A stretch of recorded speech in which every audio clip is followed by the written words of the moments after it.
Efesios.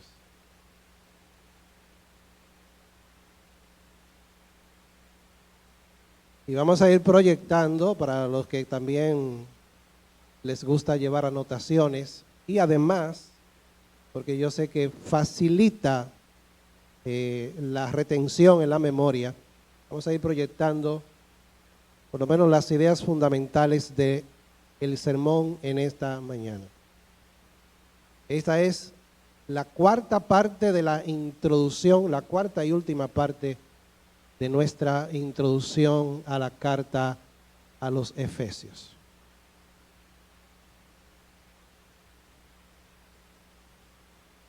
Y lo que quisiéramos ver en esta mañana es una panorámica de Efesios. Una panorámica de Efesios. Que tenga abierta su Biblia en Efesios capítulo número 1.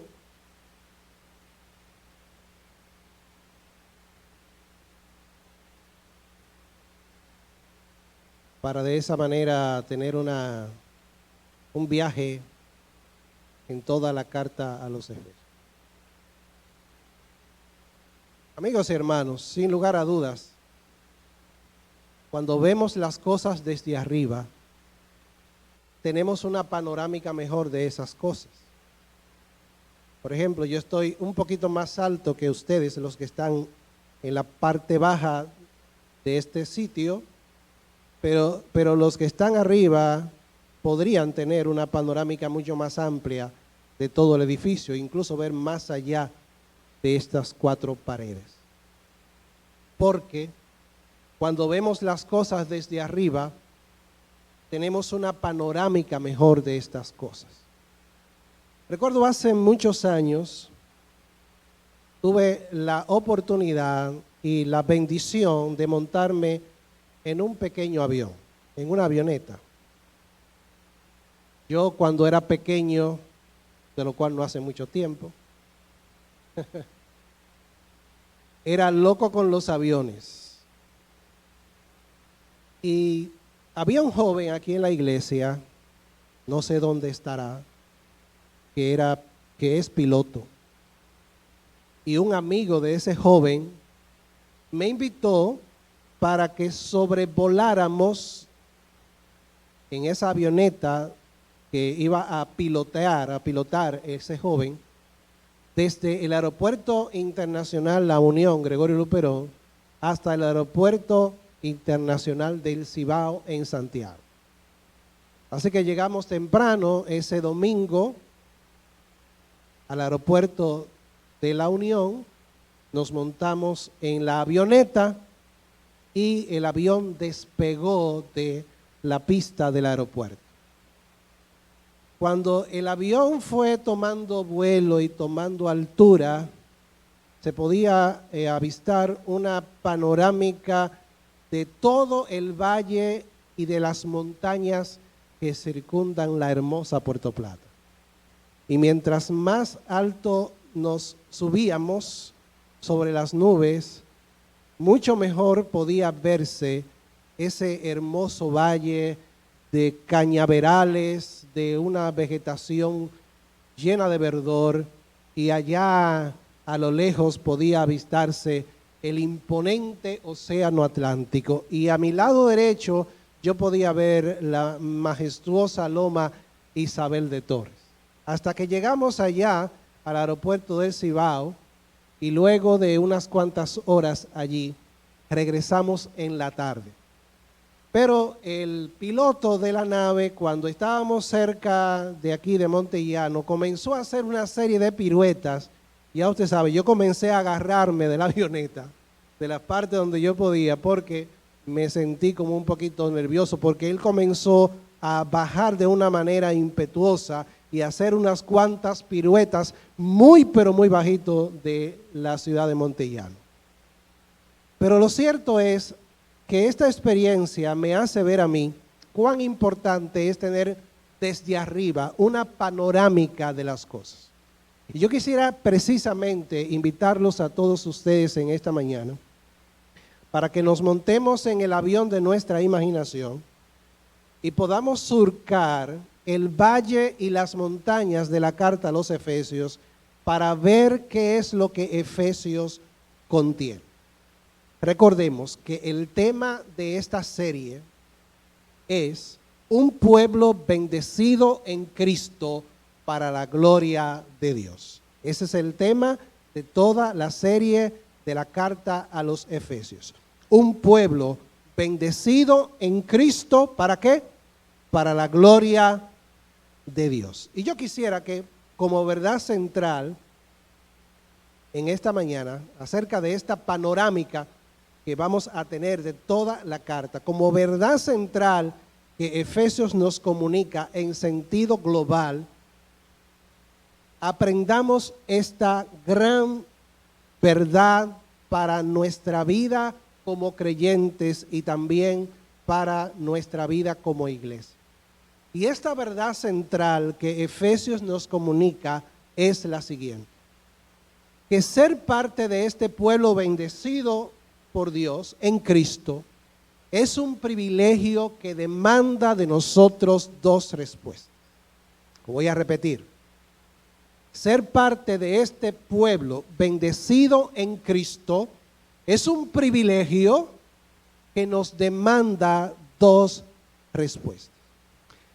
Y esas dos respuestas las vamos a ver en esta mañana. ¿Cómo nosotros responder a esta bendición, a este privilegio de formar parte de un pueblo que Dios ha bendecido en Cristo para su sola gloria? ¿Cómo responder de manera apropiada a este privilegio de ser un pueblo bendecido en Cristo para la gloria de Dios? Y la verdad central es esta que acabamos de comunicar. Hay dos respuestas entonces. La primera, y las dos están en sentido imperativo. La primera es, hermanos, que usted y yo, y como iglesia, bendigamos al Dios que nos bendijo en Cristo. Capítulos 1 al 3 de la carta a los Efesios nos enseña esta respuesta, este imperativo que demanda ser parte de este pueblo bendecido por Dios en Cristo. Bendigamos al Dios que nos bendijo en Cristo. En segundo lugar, la otra respuesta que nosotros debemos de dar a Dios en virtud de las bendiciones que tenemos en Él o que tenemos de Él en Cristo es que vivamos para el Dios que nos bendijo en Cristo. Capítulos 4 al 6. Entonces lo voy a repetir. La verdad central de la carta a los Efesios, que yo podría decirlo de esta manera, es que ser parte de este pueblo bendecido en Cristo es un privilegio que demanda de usted y de mí dos respuestas. Estas respuestas son, primero, bendigamos al Dios que nos bendijo en Cristo. Y la segunda respuesta es, vivamos para el Dios que nos ha bendecido en Cristo. La primera respuesta tiene que ver con los capítulos 1 al 3 y la segunda respuesta tiene que ver con los capítulos 4 al 6. Vamos a ver entonces la primera respuesta que nosotros como creyentes y como iglesia debemos dar ante la grandeza de este privilegio de ser un pueblo bendecido en Cristo. Esa respuesta, repetimos, es la siguiente: bendigamos al Dios que nos bendijo en Cristo. Yo quiero que usted lo repita juntamente conmigo. Bendigamos al Dios que nos bendijo en Cristo. Capítulos 1 al 3. Ahora, ¿tenemos razones nosotros para bendecir al Dios que nos bendijo en Cristo? Precisamente de eso tratan los capítulos 1 al 3 de la carta a los Efesios. Vamos a ver primeramente capítulo número 1, versículos 3 al 14. Debemos bendecir al Dios que nos bendijo en Cristo, primeramente, por el plan de salvación que Dios se propuso en Cristo. Noten cómo comienza el capítulo número 1, versículo número 3. Dice: bendito sea el Dios y Padre de nuestro Señor Jesucristo. ¿Y por qué? Porque nos bendijo con toda bendición espiritual en los lugares celestiales en Cristo. Esta expresión, bendito sea el Dios y Padre de nuestro Señor Jesucristo, domina hasta el capítulo número 3. Porque precisamente el apóstol Pablo, que está encarcelado en Roma en su primer encarcelamiento, está lleno de asombro, lleno de maravilla y lleno de gratitud al meditar y al contemplar y al saber que ese Dios, el Dios y Padre de nuestro Señor Jesucristo, es un Dios que nos ha bendecido con toda bendición espiritual en los lugares celestiales en Cristo. Estos versos del capítulo número 1, versículo 3 al 14, desgranan una serie de bendiciones que usted y yo, si somos cristianos, tenemos y disfrutamos como una posesión delante de Dios y por la gracia de Dios que se nos ha manifestado en Cristo. Dice el versículo número 4 de Efesios capítulo número 1. Aquí comienzan a desgranarse una serie de bendiciones. Dice: según nos escogió en Cristo desde antes de la fundación del mundo, para que fuésemos santos y sin mancha delante de Él. Luego dice en el versículo número 5, en amor. ¿Y qué fue lo que Dios hizo en amor?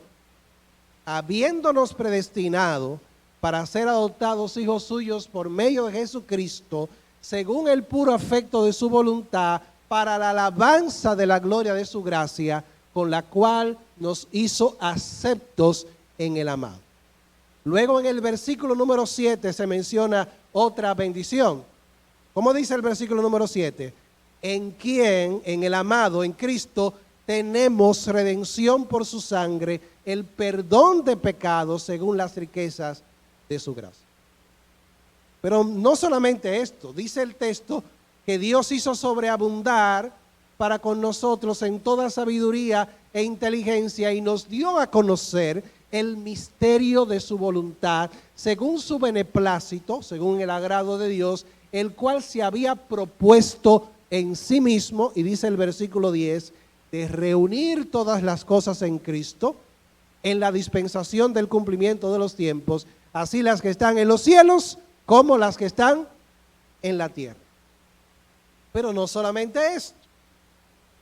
Seguimos bendiciendo a Dios porque dice en el versículo número 11, en Él asimismo tuvimos herencia, habiendo sido predestinados conforme al que hace todas las cosas, según el designio, es decir, el propósito de su voluntad, a fin de que seamos para alabanza de su gloria, nosotros los que primeramente esperábamos en Cristo, refiriéndose a los judíos.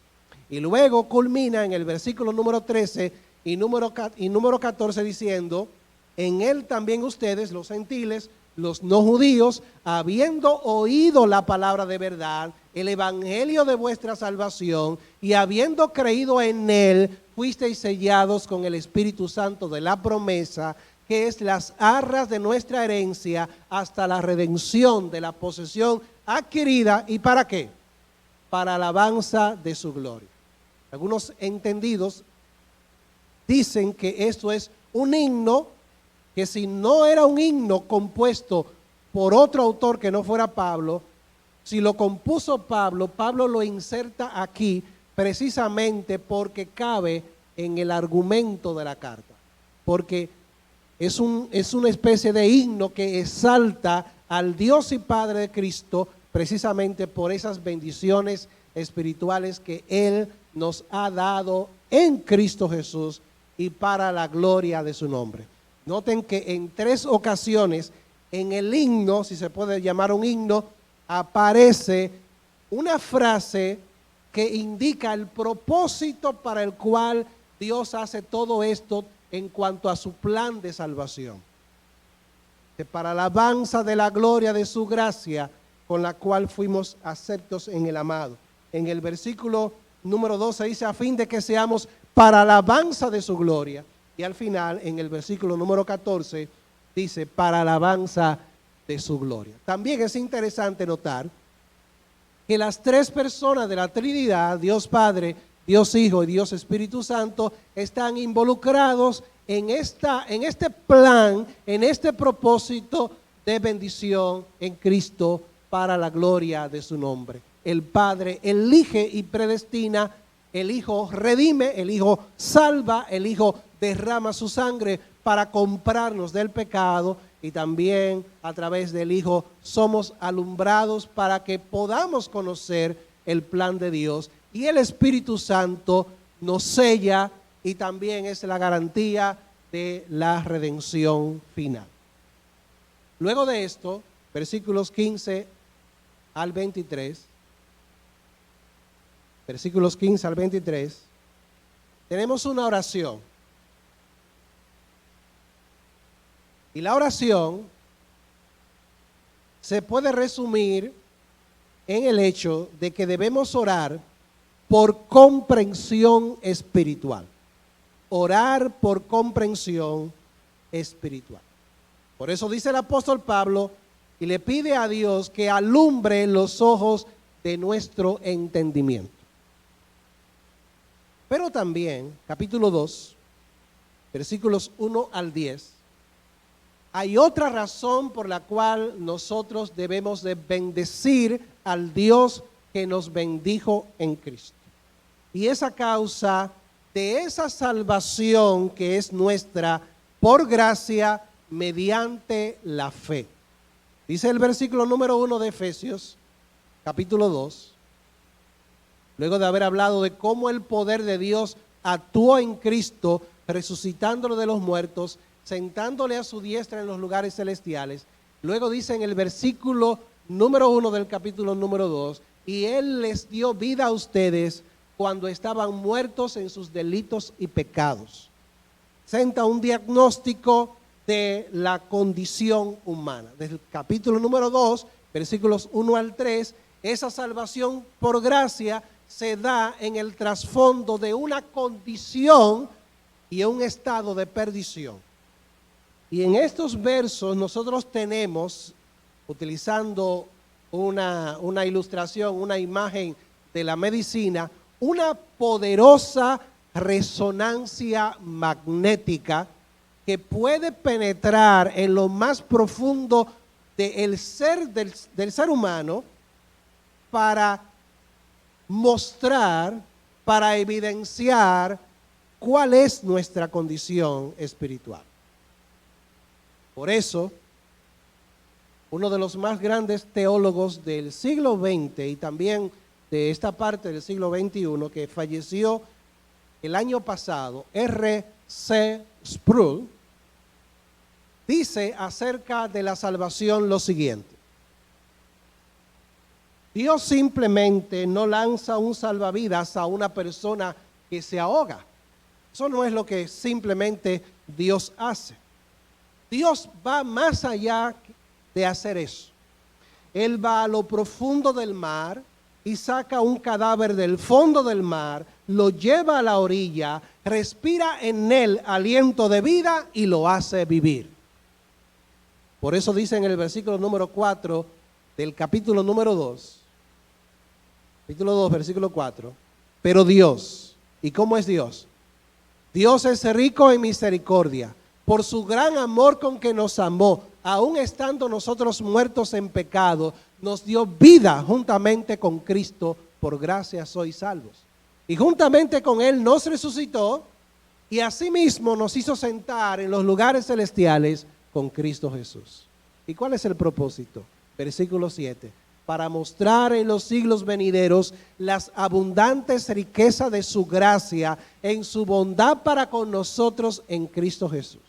Luego establece cuál es el fundamento de la salvación.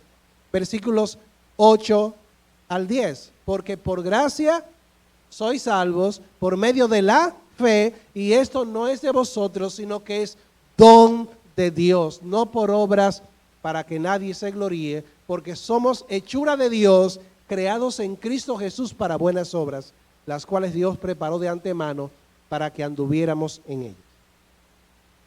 Pero no solamente esto, mis amados hermanos, no solamente debemos de bendecir al Dios que nos bendijo en Cristo por su plan de redención, de salvación, sino también por acercarnos a Él y hacer que nosotros formemos parte de un nuevo pueblo.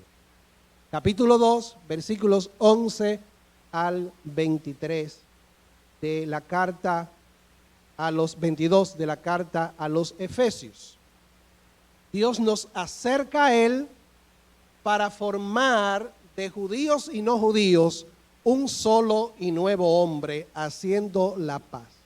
Eso nos indica de que el ser humano no solamente está enemistado con Dios, sino también que hay barreras entre el ser humano y el ser humano, entre razas, entre países, entre religiones, entre creencias que separan al hombre y que lo alejan del hombre mismo. ¿Y Dios qué hace? En Cristo y por su sangre derriba la pared que nos separaba y entonces forma de ambos pueblos, es decir, de los judíos y de los que no son judíos, un solo y nuevo hombre, estableciendo la paz. Luego nos dice cuál es el resultado de esto. Dice, así que ya no sois extranjeros ni advenedizos, sino conciudadanos de los santos y miembros de la familia de Dios. Pero en el capítulo número 3, vamos al capítulo número 3.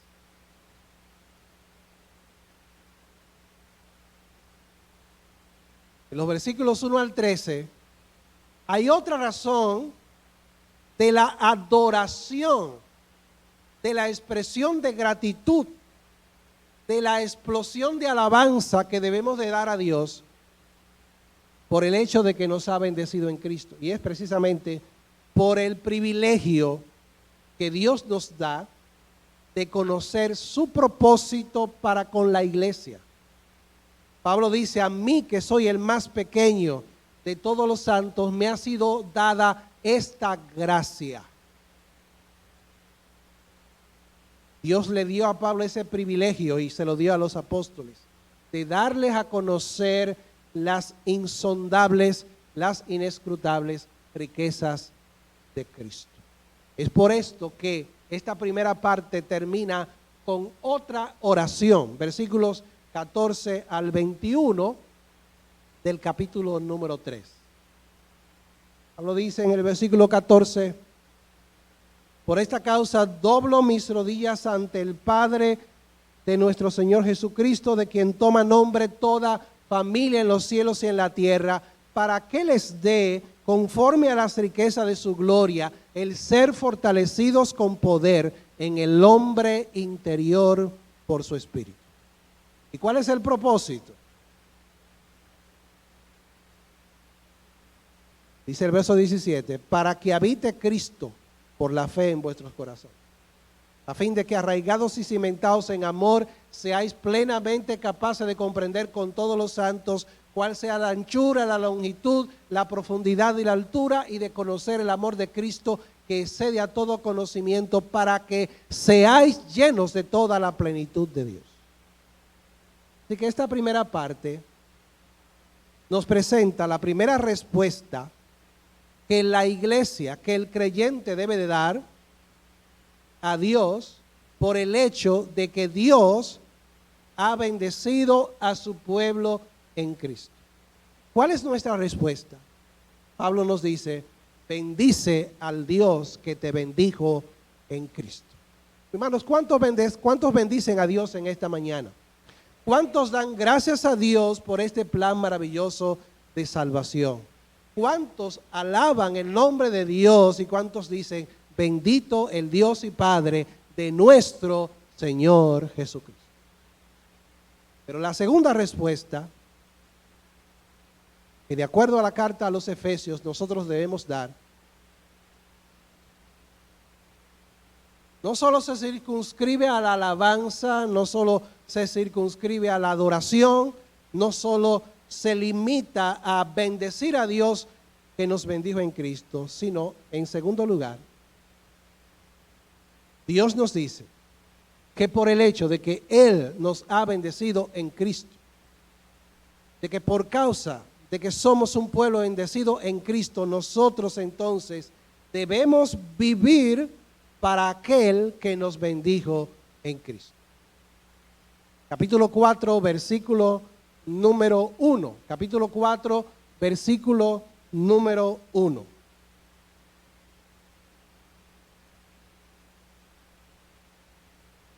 Dice la Escritura aquí: yo pues, preso en el Señor, les ruego, y aquí está el verbo más importante, que andéis como es digno de la vocación. La palabra vocación significa como es digno del llamamiento con que fuisteis llamados.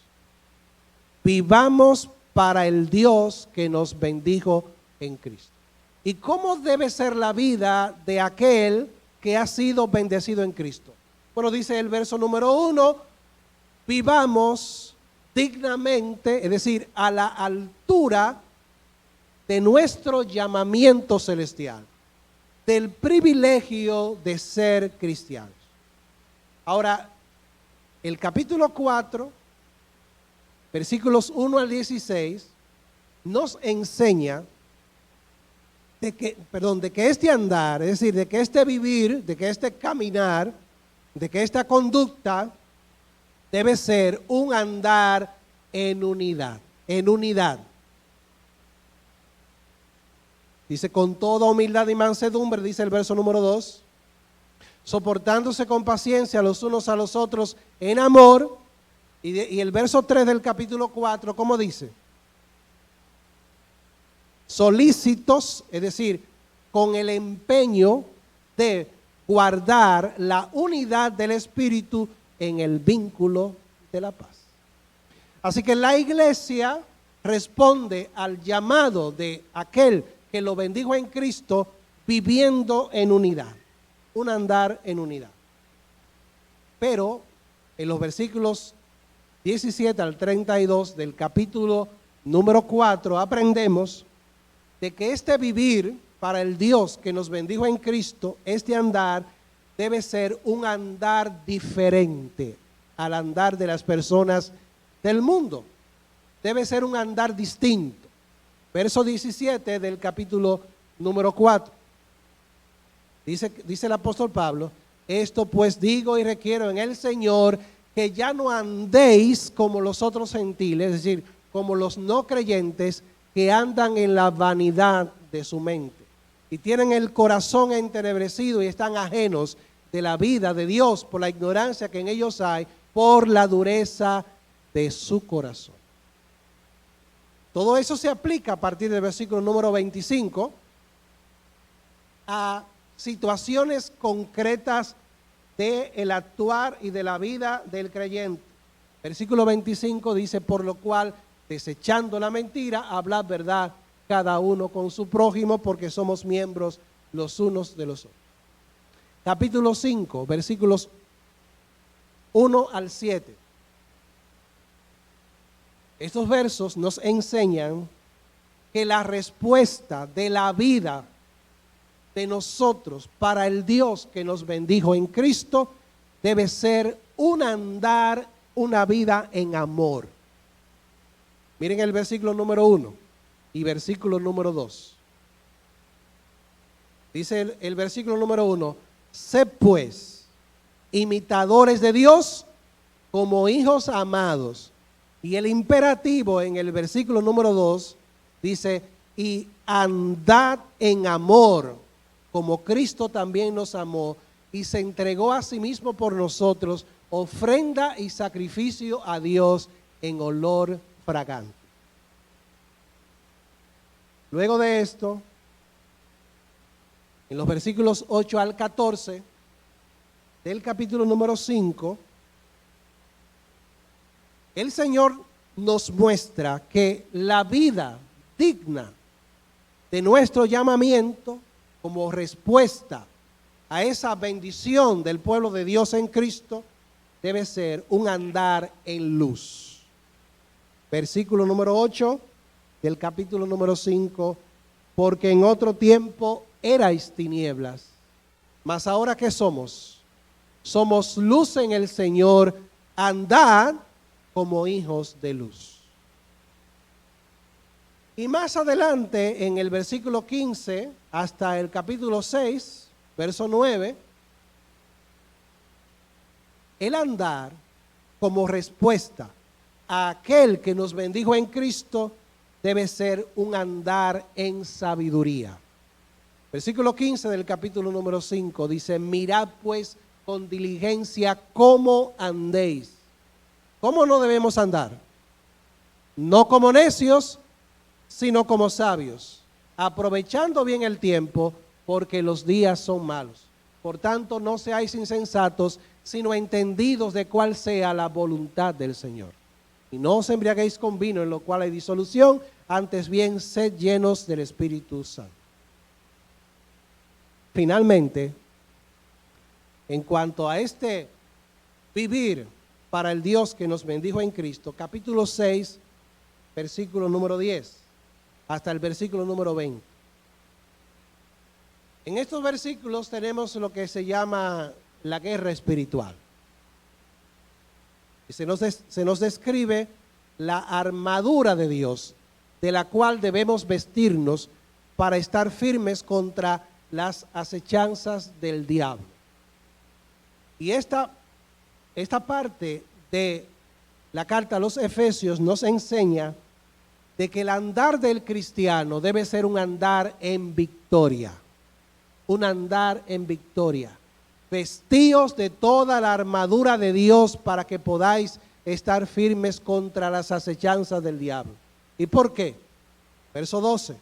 Porque nuestra lucha no es contra sangre y carne, sino contra principados, contra potestades, contra huestes espirituales de maldad en las regiones celestes. Por tanto, tomad toda la armadura de Dios para que podáis resistir en el día malo y habiendo acabado todo, estar firmes.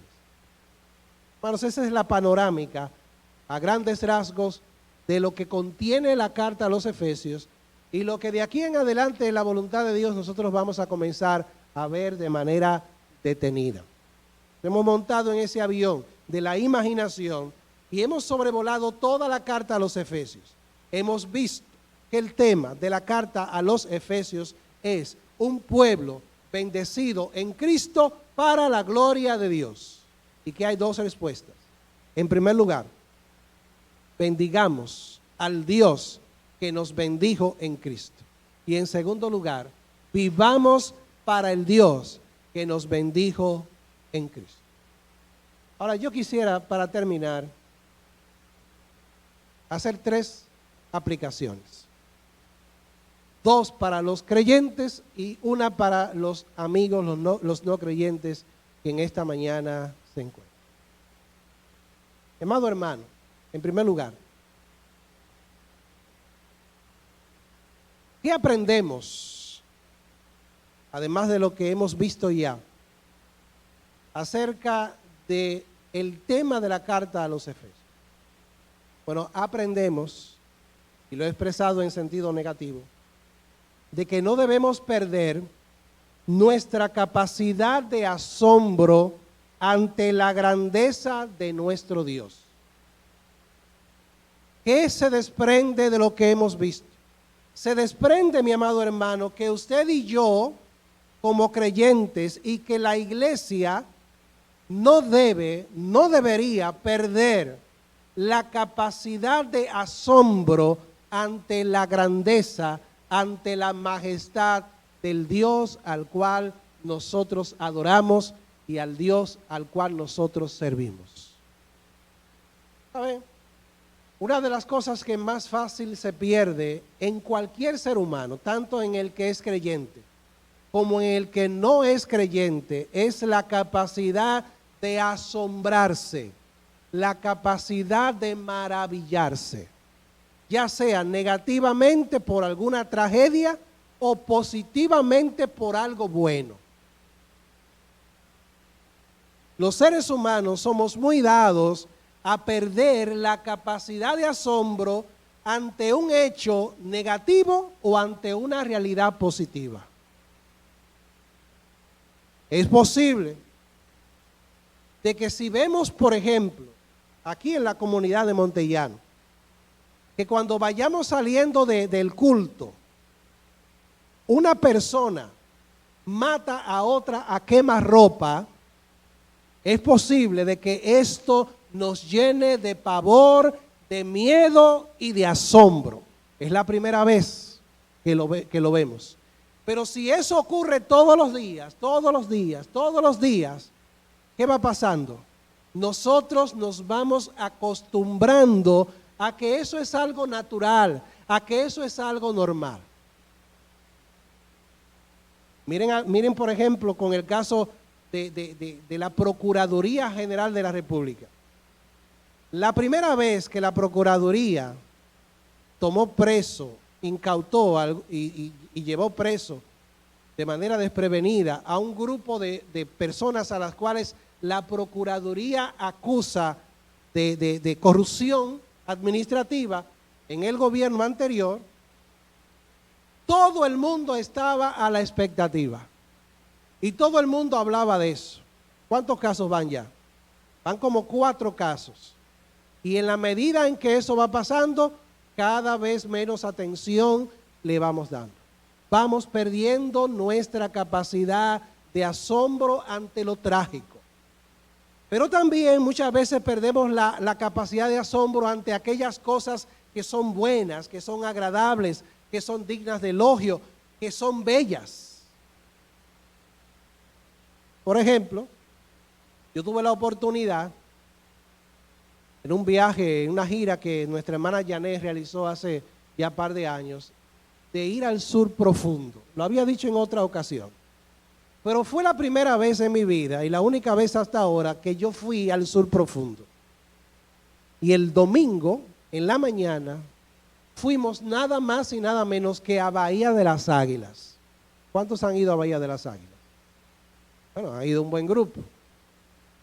Miren, hermanos y amigos, yo nunca había visto un color del mar tan maravilloso como ese mar azul de Bahía de las Águilas. Ese azul claro, con una tonalidad impresionante. Yo estaba como si estuviera en el paraíso, en la presencia de Dios.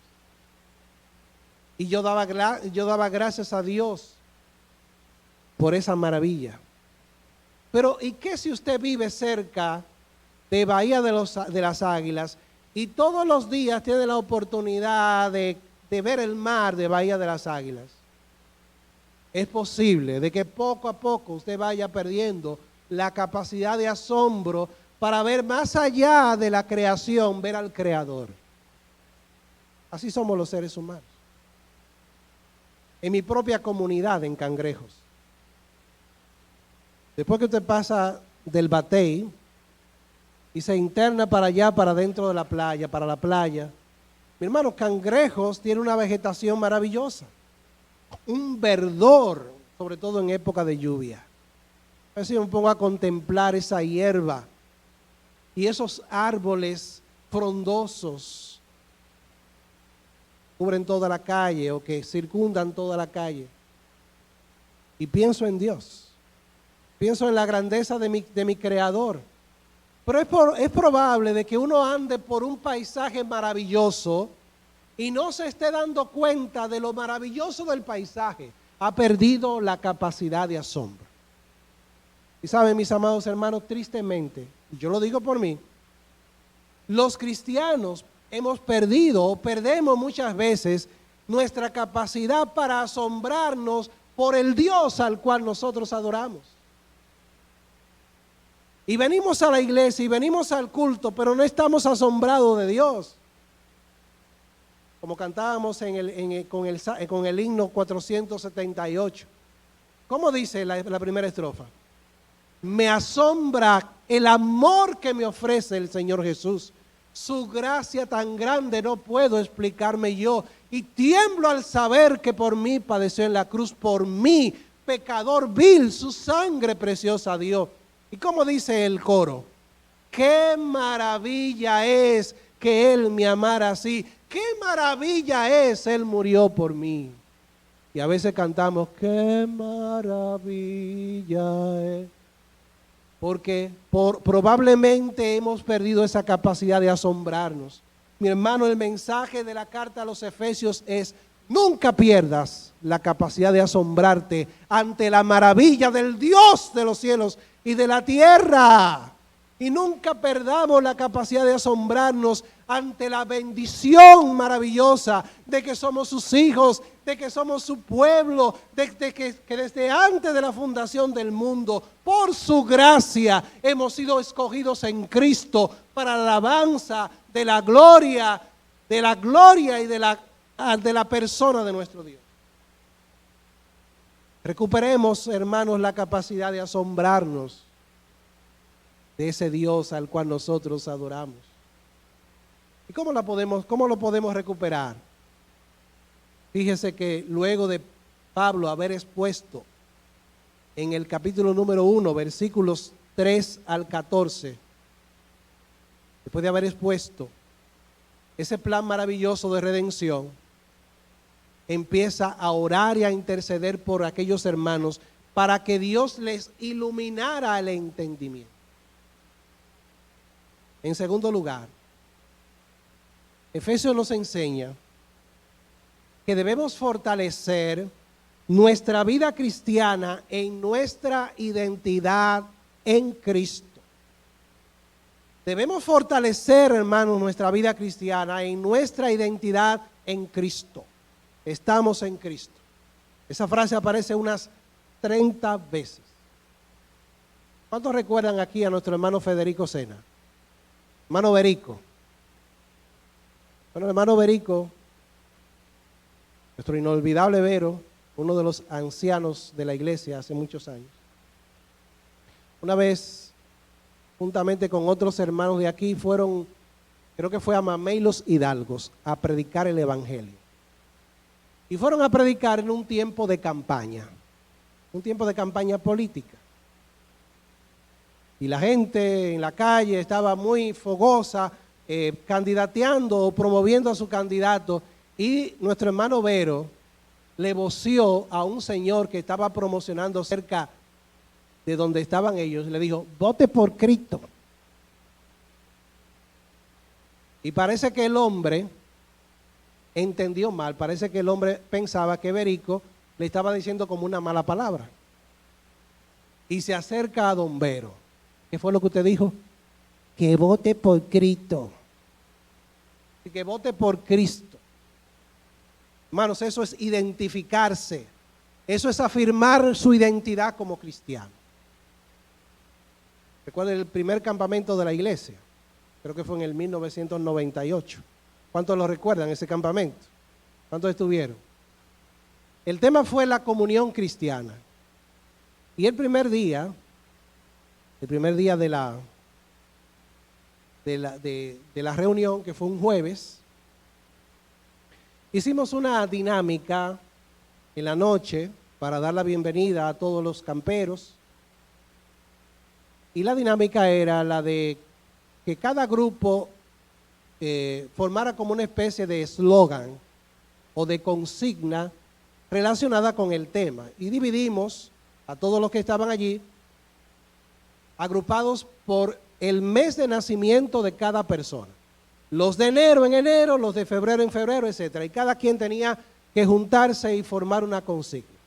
Bueno, yo soy de julio, en mes de julio, Mari también mes de julio, nuestro hermano Berico también nació en mes de julio, y habían 2 o 3 más que eran en el mes de julio, que habían nacido en el mes de julio. Yo me inventé una que decía, yo soy cristiano. Y cada uno de nosotros, los del mes de julio, tenía que decir, yo soy cristiano. Y al final todos teníamos que decir juntos, por tanto, tengamos comunión los unos con los otros. Bueno, nos paramos ahí todos, y yo, Mari, y al final estaba nuestro hermano Federico Senaverico. Y yo comencé, yo soy cristiano. Y Mari siguió diciendo, y yo soy cristiana. Y el otro, yo soy cristiano. Y cuando llegó donde Berico lo dijo con tanta gracia, y yo también soy cristiano. Eso se fue abajo. Pero todo ello nos habla de la identidad, lo que somos. No en base a lo que hagamos, no en base a nuestros méritos, no en base a nuestras acciones, no en base a cualquier cosa que uno pueda hacer, sino en base a lo que Dios ha hecho por usted y por mí al colocarnos en Cristo Jesús. Estamos en Cristo y eso, hermanos, debe afirmarnos en nuestra identidad y en nuestra confesión pública de nuestra fe. Finalmente, un llamado a los amigos. Amigos, si no eres cristiano, el llamado de Dios en esta mañana es a que recibas la salvación que Dios te ofrece por su sola gracia. Ahí en el capítulo número 2 estábamos muertos en nuestros delitos y pecados, pero Dios, que es rico en misericordia, por su gran amor con que nos amó, nos dio vida juntamente con Cristo. Tú puedes tener vida en Cristo y con Cristo en esta mañana si pones tu fe y tu confianza en nuestro amado y bendito Salvador. Póngase de pie. Llamamos a la agrupación de alabanza. Vamos a terminar en alabanza a nuestro Dios. Vamos a cantar juntamente con ellos y vamos a orar. Oremos. Te damos las gracias, Señor, en esta mañana. Te damos gracias por tu palabra. Te damos las gracias, Señor, por todas tus bendiciones espirituales en Cristo Jesús. Señor, te pedimos que nos ayudes a bendecir a aquel que nos bendijo en Cristo, tú, oh Padre, y que podamos vivir para el Dios que nos bendijo en Cristo, tú, oh Señor. Gracias en el nombre de Jesús. Quédense así.